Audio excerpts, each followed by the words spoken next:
Bismillahirrahmanirrahim. Assalamualaikum warahmatullahi wabarakatuh. Sebelumnya perkenalkan, nama saya Sabra dengan nomor induk mahasiswa 0218307. Jadi di sini saya akan menjelaskan hasil rancangan sistem informasi sebagai tugas ujian komprehensif tahap 2. Jadi di sini saya mengambil kasus perancangan aplikasi sistem informasi Ayo Ojek Online atau Yojon.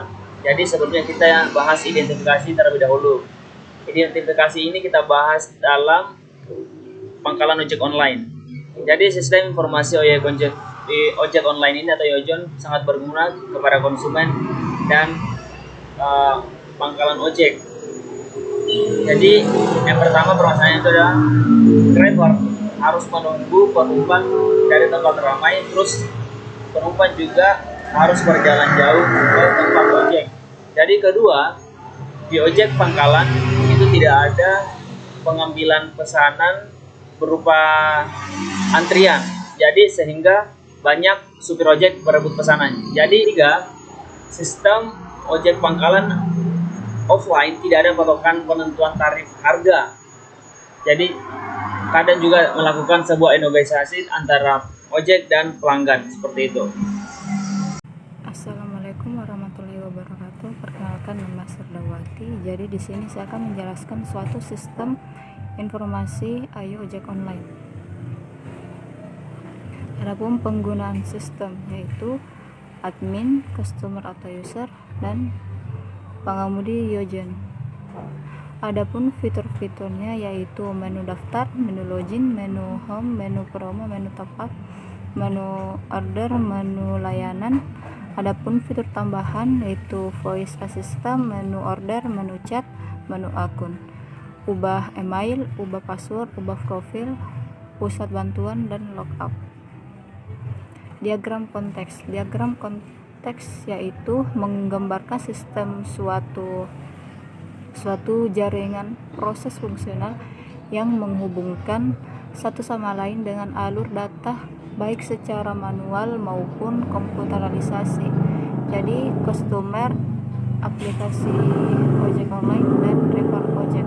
Jadi customer di sini akan mengirimkan data ke sistem berupa data membuat pesanan, menentukan lokasi, dan memberi rating. Kemudian sistem akan mengirimkan data ke driver ojek berupa data pesanan, data review, dan rating. Kemudian driver ojek mengirimkan kembali data ke sistem berupa data driver ojek konfirmasi pesanan. Kemudian sistem mengirimkan kembali data ke customer yang berupa data konfirmasi pesanan, konfirmasi tarif ongkos, informasi driver, dan histori pesanan. Air diagram berisikan objek-objek yang disebut entitas dan hubungan antara objek-objek yang disebut dengan relasi. Jadi entitas itu entitas pengguna, entitas admin, dan entitas driver. Jadi entitas pengguna memiliki beberapa atribut yaitu ID pengguna, nama, tujuan, email, dan nomor HP. Entitas admin yaitu atribut ID admin, username, dan password. Driver memiliki atribut yaitu ID driver, nama, tujuan, dan foto driver, dan nomor HP. Use case adalah sebuah kegiatan atau interaksi yang saling bersenambungan antara aktor dan juga sistem guna mengembangkan sistem informasi yang ada. Jadi di sini saya memiliki dua aktor yaitu aktor penumpang dan aktor pengemudi ojek online. Dan 9 use case. Jadi aktor penumpang ini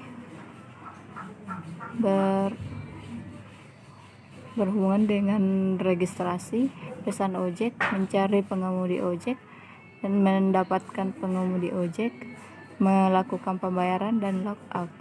Aktor pengemudi ojek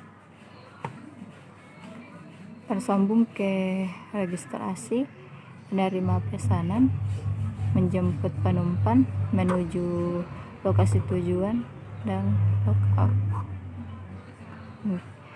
Sekian dari video saya. Assalamualaikum warahmatullahi wabarakatuh.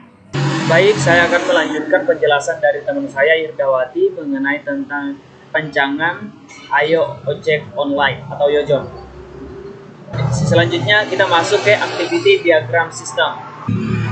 Aktivitas diagram itu mendeskripsikan proses dari sistem serta menjelaskan menu apa saja yang ada pada menu aplikasi ojek online.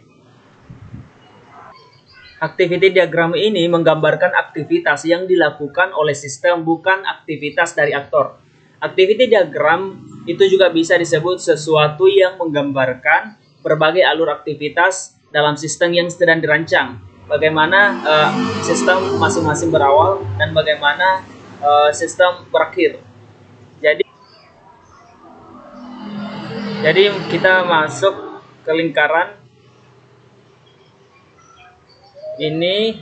Jadi kemudian sistem meminta username dan password dan user. Jadi di sini kita melakukan login dulu atau register akun. Kemudian user memasukkan username dan password. Kemudian memverifikasi username dan password. Kemudian ada dua keputusan kondisi.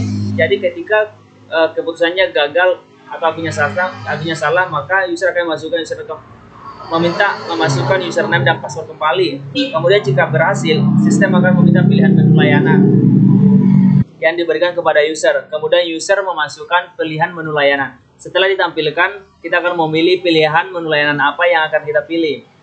Nah, jika kita tidak memasukkan pilihan menu layanan, kita akan kembali ke sistem pemilihan menu layanan kepada user.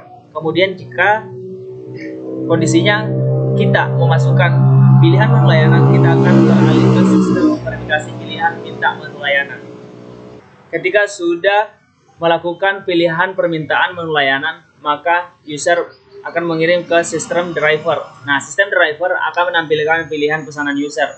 Jadi sebagai gambarnya gini, aplikasi ini pesanan itu akan langsung ke aplikasi drivernya, akan muncul notifikasinya bahwa akan ada pesanan yang datang seperti itu. Jadi kemudian driver akan menerima pesanan user. Jadi jika driver tidak menerima pesanan user, maka akan kembali sistem menampilkan pilihan menu user kembali. Kemudian jika driver menerima pesanan user, maka akan menuju ke sistem pemberitahuan penerimaan pesan. Nah, jika sistem pemberitahuan kembali kemudian sistem memberitahu penerimaan pesanan. Terus kemudian driver akan mengirimkan kembali ke usernya, maka proses selesai. Seperti itu. Lanjut, kita akan membahas ke sequence diagram. Sequence diagram itu dirancang menggambarkan kolaborasi dinamis antara sejumlah objek. Jadi di sini aktor penumpang akan mengirimkan data melalui username dan password ke aktivitas login. Kemudian login akan melakukan validasi dan login. Kemudian akan dicek di database. Kemudian berhasil, akan dikonfirmasi kembali ke format login bahwa data tersebut valid. Kemudian aktor penumpang langsung menginput pilihan pesanan. Kemudian pilihan pesanan akan dikirim ke transaksi. Kemudian di sini akan melakukan pencarian driver mana yang kosong, yang belum ada orderan, seperti itu di database. Kemudian di database mengirimkan datanya ke driver bahwa memberitahukan pesanan. Terus kemudian melakukan konfirmasi driver. Terus konfirmasi pesanan tersebut akan dikirim kembali ke penumpang. Terus dari data transaksi ini, data akan disimpan di database, kemudian diupdate, terus kemudian database akan mendapatkan data di histori transaksi. Baik, selanjutnya kita akan masuk ke use case skenario.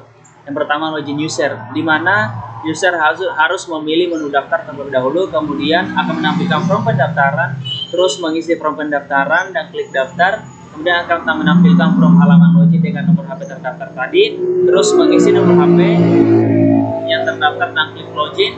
Kemudian akan meminta kode verifikasi yang dikirim ke nomor terdaftar. Terus user harus masukkan kode dan konfirmasi. Kemudian akan menampilkan halaman utama dan home. Selanjutnya halaman order, di mana user harus memilih menu halaman order ketika ingin masuk ke halaman order. Kemudian akan menampilkan form order. Terus selanjutnya user atau anggota mengisi data form order seperti penentuan lokasi dan data pribadi, tujuan dan posisi customer. Kemudian menerima data order, sistem akan menerima data order customer dan menuju ke sistem akan mengirim ke driver. Kemudian sistem menerima data order customer dan mengirimkan ke driver, terus driver akan menuju ke lokasi. Kemudian di user atau customer akan menerima logic persetujuan seperti itu. Kemudian ketika login admin, di mana admin di sini ketika ingin masuk ke halaman admin terlebih dahulu memilih menu login, kemudian menampilkan kemudian akan tampil from login, terus admin akan memasukkan username dan password, kemudian akan tampil menu halaman admin atau menampilkan halaman utama aplikasi admin seperti itu. Kemudian ketika ingin keluar dari aplikasi atau logout, terlebih dahulu kita itu memilih menu profil akun pada halaman utama aplikasi, kemudian akan menampilkan halaman profil pada layar tersebut. Terus kemudian selanjutnya itu memilih tombol log out pada halaman, terus akan dikonfirmasi menampilkan halaman login. Setelah login akan kembali ke menu halaman untuk meminta username dan password ketika ingin masuk kembali ke aplikasi seperti itu. Selesai.